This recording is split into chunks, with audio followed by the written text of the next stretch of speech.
BBC বাংলার অধিবেশন প্রবাহতে আপনাদের স্বাগত। আজ আপনাদের সাথে লন্ডন স্টুডিও থেকে আছি মানসী বড়ুয়া, আর ঢাকায় আমার সাথে থাকছেন আকবর হোসেন।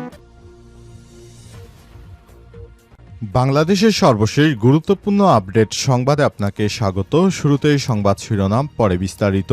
প্রথমেই জানাবো আমাদের হাতে থাকা সর্বশেষ গুরুত্বপূর্ণ সবথেকে তাজা আপডেট সংবাদ। বড় সাজ্জাদের টার্গেট এবার শিবির নাসির ও সন্ত্রাসী বাবলার ভাই। চট্টগ্রামে গুলিতে মারা যা সরওয়ার হোসেন বাবলার ছোট ভাই ইমরান খান ওরফে আজিজও পেলেন এবার খুনের হুমকি। তার সঙ্গে টার্গেট রয়েছে নাসির উদ্দিন চৌধুরী ওরফে শিবির নাসির। মুঠোফোনে আসা এই হুমকিতে আজিজকে সময় দেওয়া হয়েছে মাত্র 1 মাস। 1 মাসের মধ্যে তাকে হত্যা করা হবে এমন প্রকাশ্যে হুমকি দিয়েছে চট্টগ্রামের আলোচিত সন্ত্রাসী বড় সাজ্জাদ। তিনি ইতিমধ্যে বিএনপির সমাবেশে গুলি করে 2 জনকে হত্যা করেছেন। পাশাপাশি বিএনপির সমাবেশে বিএনপির মনোনীত সংসদ সদস্যকেও গুলি করে আহত করেছেন। এরপর জানাবো, ঢাবিতে মাহমুদুর রহমান বললেন, ভারত বহু বছর চেষ্টা করেও হেজেমনিকে রাষ্ট্র হতে পারেনি।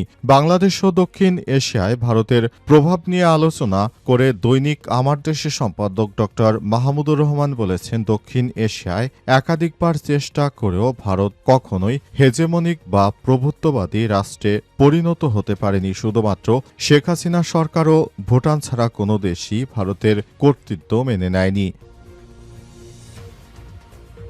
এদিকে নির্বাচন নিয়ে কথা বলতে নারাজ আইন উপদেষ্টা।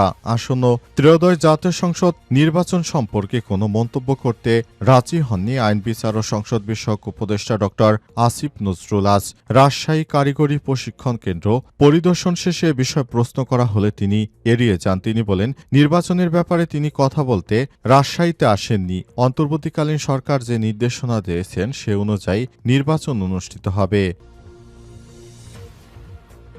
জানাবো, নোয়াখালীতে যুবককে পিটে হত্যা। নোয়াখালীর বেগমগঞ্জ উপজেলায় আধিপত্য বিস্তারকে কেন্দ্র করে এক যুবককে পিটে হত্যা করা হয়েছে। তবে তাৎক্ষণিক পুলিশ হত্যাকাণ্ডে জড়িতদের নাম জানতে পারেনি। এবং সর্বশেষ জানাবো, বাংলাদেশের সঙ্গে বিবাদ চায় না ভারত বলেন রাজনাথ সিং। ভারতের প্রতিরক্ষামন্ত্রী রাজনাথ সিং নয়াদিল্লি কখনো বাংলাদেশের সঙ্গে কোনো বিবাদ চায় না। সংবাদ মাধ্যম নেটওয়ার্ক 18কে দেওয়া সাক্ষাৎকারে তিনি বলেছেন, ভারত তার প্রতিবেশীদের সঙ্গে সুসম্পর্ক বজায় রাখতে চায়। সাক্ষাৎকারে বাংলাদেশ ভারত সম্পর্ক নিয়ে আলাপ করেন রাজনাথ সিং। প্রতিরক্ষামন্ত্রী বলেন, ভারত শান্তি চায় এবং কোনো দেশের সংঘাতকে উৎসাহিত করে না। ভারত সবসময় নিরাপত্তা বজায় রাখতে চায় বলে জানিয়েছেন তিনি। প্রিয় দর্শক, এতক্ষণ শুনছিলেন সংবাদ শিরোনাম, এবারে বিস্তারিত। তবে তার আগে বন্ধুরা, অনুরোধ থাকবে এই সংবাদটিতে একটি লাইক দিন। এই চ্যানেলে আপনি নতুন হয়ে থাকলে আমাদের সংবাদটি দেখতে দেখতে চ্যানেলটি সাবস্ক্রাইব করে রাখুন। কমেন্ট করে বন্ধুরা আপনার মূল্যবান মতামত জানিয়ে দিন আপনি বিশ্বের কোন দেশ থেকে বা বাংলাদেশের কোন স্থান থেকে আমাদের সংবাদটি দেখছেন এবং শুনছেন। আর বন্ধুরা, সংবাদটি আপনার সোশ্যাল মিডিয়া ফেসবুকে শেয়ার করে বন্ধুদেরও দেখার সুযোগ করে দিন। আর গাজা যুদ্ধে আপনি যদি নিরীহ ফিলিস্তিনিদের ভালোবেসে থাকেন, কমেন্টে ইয়েস লিখে বিশ্ববাসীকে জানিয়ে দিন। এবারে বিস্তারিত।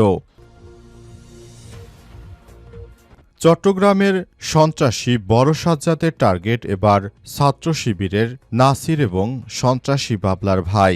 গুলিতে মারা যা সরওয়ার হোসেন বাবলার ছোট ভাই ইমরান খান ওরফে আজিজ পেলেন এবার খুনের হুমকি। তার সঙ্গে টার্গেটে রয়েছে নাসির উদ্দিন চৌধুরী ওরফে শিবির নাসির ও মুঠোফোনে আসা এসব হুমকিতে আজিজকে সময় দেওয়া হয়েছে মাত্র 1 মাস। বাবলা নিহতের পেছনে বিএনপির এক নেতার নাম বলার পর থেকেই প্রতিনিয়ত বিভিন্ন নাম্বার থেকে খুনের হুমকি দেওয়া হচ্ছে বলে দাবি করেছেন বাবলার ছোট ভাই। তবে শিবির নাসির আমার দেশকে জানিয়েছে তার সঙ্গে বড় সাজ্জাদের কোনো দ্বন্দ্ব নেই। নিজে এখন পরিবার নিয়ে ব্যস্ত, আর কেউ যদি মেরে ফেলে তাহলে মৃত্যু কবুল করে নিয়েছেন বলে জানান। টানা 26 বছর কারাভোগের পর গত বছর 5 আগস্টের পর জামিনে মুক্ত এই নাসির শুক্রবার রাতে বাইজিদ থানায় অভিযান চালানোর পর সালিতাতলী খন্দরপাড়া এলাকায় নিজ বাড়িতে আমার দেশের প্রতিবেদককে বলেন, বাবলাকে ওই বিএনপি নেতা মেরে ফেলেছে। তার দলে যোগ না দেওয়ায় এই হত্যার কারণ। তার সঙ্গে এই মার্ডার মামলার আসামি ভারতে পালিয়ে থাকা বড় সাজ্জাদের যোগাযোগ রয়েছে। বড় সাজ্জাদ এবার নাকি টার্গেট আমি এবং শিবিরের নাসির। স্বৈরাচার শেখ হাসিনার পতনের পর কারাগার থেকে মুক্তি পান পুলিশের তালিকায় শীর্ষ সন্ত্রাসী সারোয়ার হোসেন ওরফে বাবলা। গত 5ই অগস্ট চট্টগ্রামে 8 আসনের বিএনপি প্রার্থী এরশাদ উল্লাহর গণসংযোগ প্রতিপক্ষের গুলিতে নিহত হন তিনি। গুলিতে গুলিবিদ্ধ হন এরশাদ উল্লাহ। এখন চট্টগ্রামের বিভিন্ন জায়গায় আতঙ্ক বিরাজ করছে, কারণ এসব জায়গায় এসব সন্ত্রাসীরা হামলা চালিয়ে পরিস্থিতি খারাপ করার চেষ্টা করছে। ঢাবিতে মাহমুদুর রহমান বললেন, ভারত বহু চেষ্টা করেও হেজেমনিক রাষ্ট্র হতে পারেনি।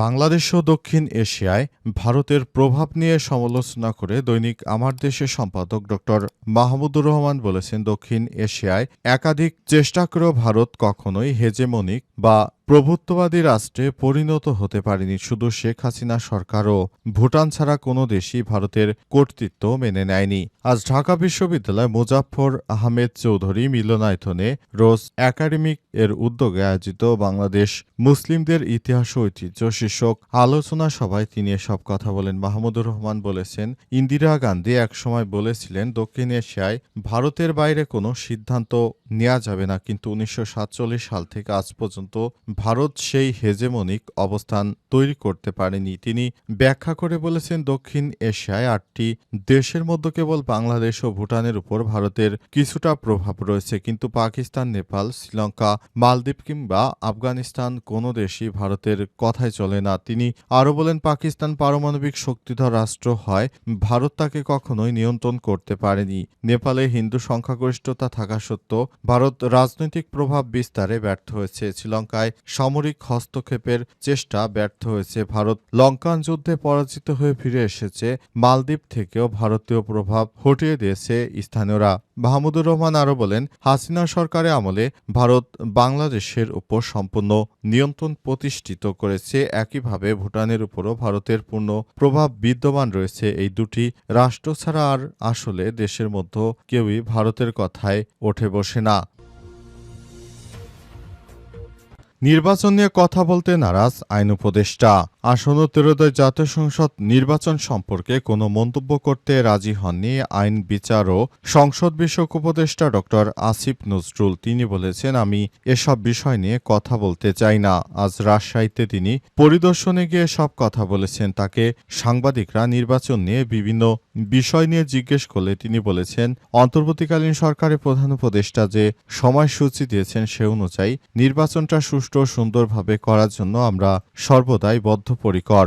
অন্তর্বর্তীকালীন সরকারের প্রধান উপদেষ্টা প্রফেসর ড মোহাম্মদ ইউনূসের সরকার নির্বাচনটাকে সুষ্ঠু ও সুন্দর করার জন্য পুরো দেশের মধ্যে যে মনোভাব তিনি জানিয়েছেন সেভাবেই নির্বাচনটা সুষ্ঠু ও সুন্দরভাবে করার জন্য আমরা বদ্ধপরিকর।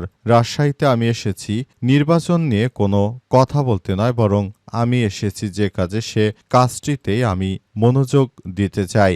অন্তর্বর্তীকালীন সরকারের প্রধান উপদেষ্টা প্রফেসর ড মোহাম্মদ ইউনূসের সরকারের সময়সীমা অনুযায়ী এবারের নির্বাচন হবে পৃথিবীর সবথেকে সেরা নির্বাচন বলে মনে করেন উপদেষ্টা পরিষদের সদস্যরা। সবাই অন্তর্বর্তীকালীন সরকারের নির্দেশনা মোতাবেক কাজ করছে। সবাই একসঙ্গে যার যার জায়গা থেকে কাজের পরিবেশ তৈরি করে রেখেছে।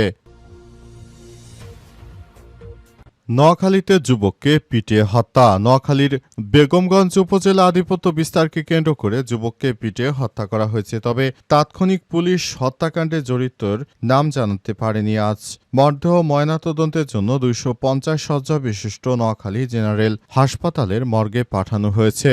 এই ঘটনার পর পুরো এলাকায় থমথমে অবস্থা বিরাজ করছে। এই ধরনের হত্যাকাণ্ড অনাকাঙ্ক্ষিত বলে মনে করে পুলিশের সদস্যরা। তাই পুলিশের পক্ষ থেকে ইতিমধ্যে সব বিষয় নিয়ে তদন্ত শুরু হয়েছে। তবে এখনও মৃত ব্যক্তিকে কে বা কারা হত্যা করেছে সেসব বিষয়টি যেহেতু পুলিশের পক্ষ থেকেই জানতে পারেনি, তাই এসব বিষয় নিয়ে আমাদের বিস্তারিত কোনো তথ্যই জানানো হয়নি। তবে আমরা চেষ্টা করছি পুরো ঘটনাটি আপনাদের সামনে উপস্থাপন করতে। কী কারণে তাকে এই ধরনের হত্যাকাণ্ডের শিকার হতে হয়েছে সেসব বিষয়টি খুবই দুঃখজনক একটি ব্যাপার। তারপরও যার যার জায়গা থেকে দায়িত্বশীলভাবে আচরণ করার জন্য আহ্বান জানানো হচ্ছে। দেশের অভ্যন্তরীণ ইদানিং খুন খারাপি বেশি পরিমাণ বেড়ে গেছে, কারণ অনেকেই 5ই আগস্টের পর যারা 15 বছর আগে সন্ত্রাসী কর্মকাণ্ড করত তারা এখন গা ঢাকা থেকে বেরিয়ে আসছে। নিহত আব্দুল কাদের ওরফে কানকাটা কাদের বয়স 35, চৌমুহনী পৌরসভার 9 নম্বর ওয়ার্ডের গোফরান মিয়ার বাড়ি মোহাম্মদ গোফরানের ছেলে। এর আগে গতকাল রাতে উপজেলার হাজীপুর ইউনিয়নের 2 নম্বর ওয়ার্ডের চেরাংবাড়ির দরজায় এই ঘটনা ঘটে। পুলিশ সূত্র থেকে জানা গেছে নিহত কাদের সঙ্গে এলাকায় আধিপত্য বিস্তার নিয়ে স্থানীয় কিছু যুবকের বিরোধ চলছিল। এর ফলে দুই পক্ষের মধ্যে যে ধরনের অনাকাঙ্ক্ষিত ঘটনা ঘটার ছিল সেটি শেষ পর্যন্ত ঘটে গেছে এবং এই ঘটনার কারণে এই বিষয়টি সামনে এসেছে।